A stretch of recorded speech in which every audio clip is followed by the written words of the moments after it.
What's up, YouTube, and welcome to my video of game pickups for the month of May 2018. This is going to be a pretty light video overall, but I did get some stuff I've been looking for, as well as just some really odd surprise finds this month. I did want to start off with a package that I received from TruMcFly, the artist formerly known as McFly on YouTube, and I really want to give a special shout out to the surprise package I got from him. He reached out to me and said he wanted to send me a game that he thought I might be interested in because I'm really into weird Jalico titles, and this was one I'd never even heard of before. So he reached out to me and said he wanted to send me this copy of Sea Trader, complete in the box for Game Boy Advance. Some kind of strange strategy game that, like I said, had never even heard of or knew existed. And like I said, I was happy to accept it. I thought that was really cool that he was going to take the time to do that for me. But then I got the package from him, and it had quite a few other things in it, so I was really surprised at his generosity and really want to give a special shout-out for being so nice. Highly recommend his channel. I'll put a link to it in the description, but definitely should check out his videos if you haven't already. He is a diehard Sega fan, and I think that lended to his other choices that he got me, which is some oddball imports that I didn't even know that really weren't very high on my radar, but I was super happy to get them. First one of these is Sega World Tournament Golf for the European Master System. I think he knows that I love just collecting really oddball Master System stuff, and I don't have a whole lot of the European exclusives, so really happy to get another one of these just in the collection. And the one that I was really pumped about, that I was super surprised that he threw this in, was a complete-in-box Japanese Mega Drive copy of Curse. Curse is a shooter that was very early released in the system life by BigNet or Micronet, whichever company name they were going by at the time. But look at that box artwork. The game itself is, it's alright, but the box artwork is easily one of the best on the Mega Drive or the Genesis. So, well worth having this game in the collection, and thank you again very much, McFly, for, TruMcFly, for sending me this title. So next, let's move on to some Sony stuff I picked up this month. I got a couple games for PS1. As you know, my collecting for that system has dried up quite a bit. So I'm really getting down to the stuff that I always wanted and not finding a whole lot of unique stuff out in the wild lately. First one of these, though, was, I'm kind of ashamed I didn't have this in the collection. This is Resident Evil 3 Nemesis. And I have this on the Dreamcast, but for some reason I never bought the original PS1 version. I think this completes the PS1 release set, and they're all black label and blah blah blah. So nice to have all those for the PS1. They just look kind of cool all together. Classic series, obviously, by Capcom that started out on the PS1. The other PS1 title I picked up this month is one I consider to be one of the very rare sports titles on the system that could be future collectible. I would say this one hasn't really been discovered yet, but I know I don't see this game very often, and that is Wayne Gretzky's 3D Hockey 98. I believe this also came out on the N64. I think that one's a little bit more common, but this PS1 version, I probably have only seen this in stores maybe once or twice over the years, so I decided to grab it because it was like $1. So, anyway. Moving on to some other Sony stuff, I got one game for the PSP, and that is the original Class of Heroes. I still need the sequel that was like the semi-working designs company, I forgot what they're called, Gaijin Works. But anyway, this one was published by Atlas, just nice to get it. And I've never played one of these Class of Heroes games, so might check that out. Next, I got a couple of import titles for the PS4. Both of these were ones that have been out for a little while. I just was kind of dragging my feet on getting them. First one of these was actually a trade-in at a local game store, which is the, I believe it's like the Hong Kong version of Parappa The Rapper. It's fully in English. The manual, everything even has English text, all that kind of stuff. I'm sorry, it doesn't have a manual. My bad. But the case has full English text on it, and so does all the in-game menus and all that stuff. I was a huge fan of Parappa on the original PS1. I played it as soon as it came out. It was a big game at my work at the time that we used to play all the time. And I love this series. I really wish there was a true new sequel coming out in it. That being said, the game looks really good remastered in HD. I mean, obviously it's flat-shaded graphics in 2D, but even then it still looks really bright and sharp with the colors and everything like that. So it's pretty cool to play it all over again with slightly better visuals. The only thing I will knock this for is they kind of took a lazy route with the FMV cutscenes for the game.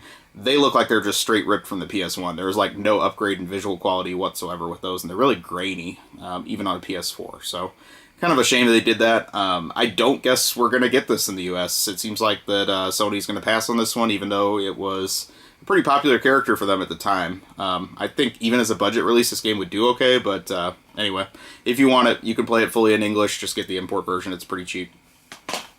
The other one I got for PS4 is the game Paradise, and this is another one I kept waiting for a US version. I've heard like limited run tease that they're going to release this. I've just got tired of waiting. I mean, it's been like 6 months since it's been out in Japan, maybe even longer, and I was afraid the price was going to start going up in case we didn't get it here, so went ahead and grabbed it. This is a game that started out on, in the arcade and also got a Sega Saturn port in Japan. I wanted this game for years for the Saturn, but for some reason it just like, I never pulled the trigger on it. I kept buying other shooters for the system and kind of put this one to the side. Always wanted to play it. I knew it had this cool like arcade within an arcade game feel to it. Like all the stages are very tributes to arcade and that kind of world. Really nice visuals, that kind of thing. But honestly, the gameplay did not hook me. I played it for maybe an hour or two a couple weeks ago and was a little bit disappointed with it, to be honest. So maybe I need to give it a little bit more time. It seemed like it was just something about the control scheme didn't really hook me. But happy it's got a release. I mean, again, I think it's kind of neat. It comes with a second disc. I think it's like a Super Play DVD or something like that. But anyway, it's got, I think there's even a deluxe version of this in Japan too, but I didn't go for that one. So nice that this came out. If we get it in the US, it'll probably come out like a week from now just because I was impatient, but I wanted to get it, like I said, before it dried up. Next I got a Wii title that I totally stumbled on in a store. I paid $1 for it, and I think this is going to be one of the rarest games on the Wii once that whole rarity curve shakes out for that system, and that is Cyberbike Cycling Sports, published by H-Tech. First of all, I think this is interesting because I was a really big H-Tech fan as a publisher. I think this is one of the very last games they did before they closed, and the other thing that's cool about this is this could potentially be like the future stadium events of the Wii. The reason I say that is that this game was originally sold with a bike accessory, like a ride-on bike, and that was the only way to get this game was with that. I don't think they made very many of them because it was pretty expensive. It was like $250 maybe, something like that, $200, I don't know, to get the whole set. I don't want the bike, so this worked out perfectly that for some reason somebody traded in the game but didn't get rid of their bike. And the game is so rare, I guess, that the store that I bought it from, the chain I got it from, didn't even, like, their computer system didn't register it, so they just marked it as a 99-cent, we don't know what it is title. So I was happy to get this. I don't really know what this will go for in the future, but again, like, I think as far as Wii collecting goes, this is one of the true curiosities, and I was really happy just to stumble on it versus buying it on eBay or something like that. So next I'm going to talk about some Nintendo portable stuff. I got quite a few portable games this month for Nintendo systems. First one of these was a Game Boy game I've been hunting for years. I wanted to get this game in person, and that is Darkman. These Ocean published games for the Game Boy are incredibly hard to find. I highly doubt this is going to be anything good, but I know this game is a true bear to find. I would say it's one of the rarest games on the Game Boy. And I just didn't really want to buy it on eBay, so I was very happy to find this in a local store after years and years of just hunting around for it. I haven't figured out if I'm going to complete my Game Boy set or not. I'm really just got everything I want for it just about, and I'm just searching for the last oddball rare titles like that. So if I do finish the set, I'm going to need to buy like 150 just crap games to have them all, so I'm not really sure if I'm going to do that.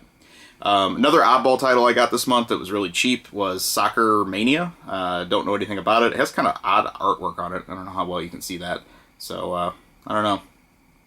Very cartoonish, so we'll see how it is. Maybe it's decent. The other Game Boy game I got this month, I totally stumbled on in a store and had no idea that Europe got a Game Boy version of this. The United States did not get this game, and I don't know how it ended up in the United States at a game store, but that is Bomb Jack, and I was a big fan of Mighty Bomb Jack on the NES.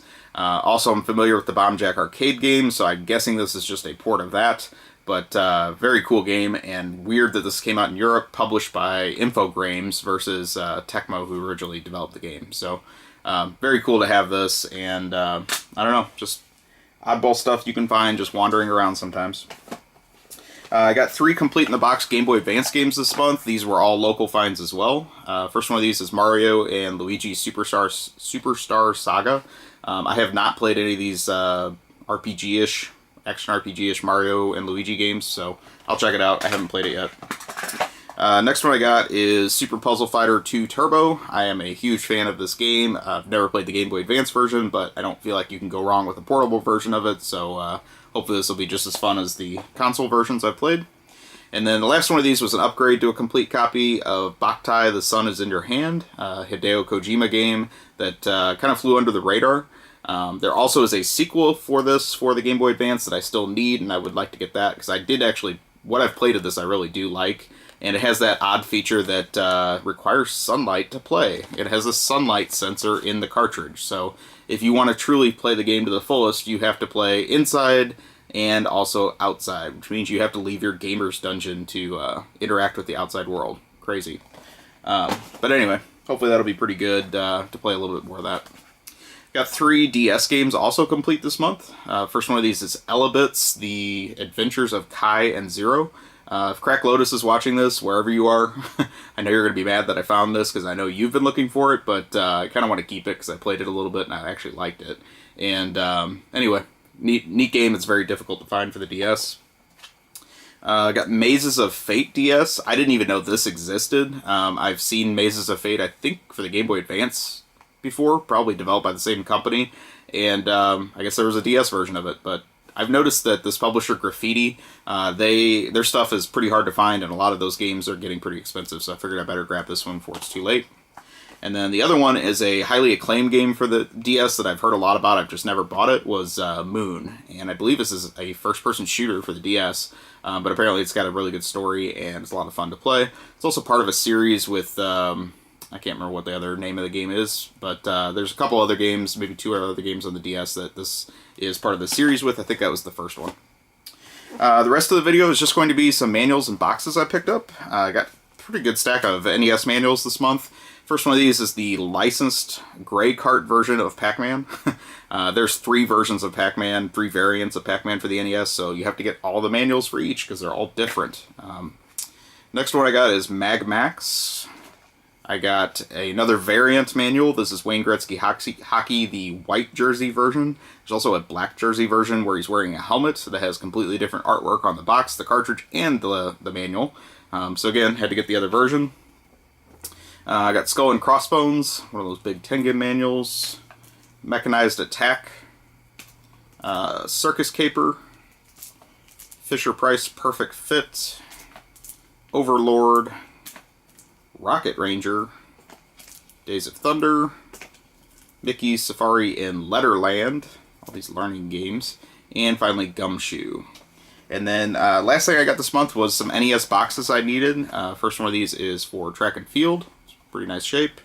John Elway's Quarterback, who cares? And finally for Batman. I think I had a really smashed up box for this. This one's a little bit better. So that's about it for the month of May. Thanks again to McFly for the stuff he sent me. I really appreciate it. And thank you guys for watching. Please take a moment, like, comment, subscribe. Let me know what you think, and I will talk to you soon. Have a great day or night, wherever you are.